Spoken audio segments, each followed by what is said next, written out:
In the previous video, we learned the company rule in India, which ended with the 1857 revolt. In this video, we learned some important acts, laws which was passed between 1858 to 1947, when India was directly ruled by the British Crown. In 1857, there was a revolt which caused deep concern as far as British Empire is concerned. Many places, especially in northern India, was uh, taken over by the rebels, and the company lost its control.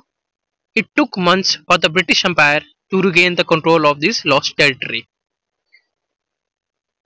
Simultaneously, the 1857 revolt was called by different people a different name. V.D. Savarkar called it First War of Independence. Other scholar called it Sepoy Mutiny. So different scholars have different view on this revolt. After the revolt, the British Empire passed Government of India Act 1858. This act was also known as Act for the Guard, because this act abolished the company rule in India and transferred the power to the British Crown or Empire. So it was a very significant enactment as far as India was concerned, as there was feeling among the Crown or British Empire that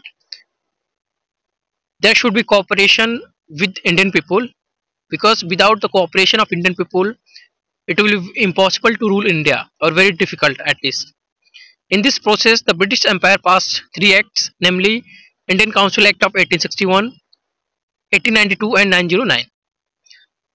If we talk about Indian Council Act 1861, it was a very much significant enactment, because for the first time Indians were associated with the law making process as a non-official member. After few years, Indian Council Act of 1892 was passed. It was similar to the Indian Council Act 1861, but only it increased the non-official member, but domination of official member still continued. The other significant enactment was Indian Council Act 909. It was also known as Marlowe-Minto Reform. For the first time, a separate electorate on the basis of religion was introduced, and if we talk about separate country, the seat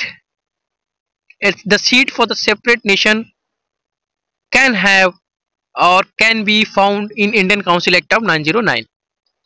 Due to this, Lord Minto came to be known as father of communion electorate in India. After 10 years, the British Empire passed Government of India Act of 1919.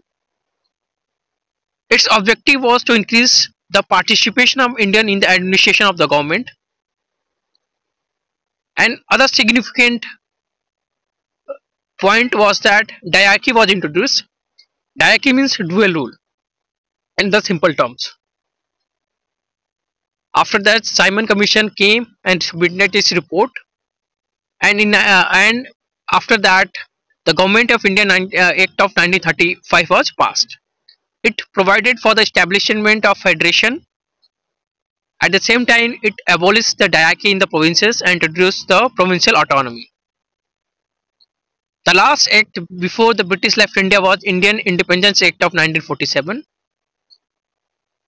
After the act, the British Prime Minister Clement Attlee declared that British rule in India would end by June 30, 1948.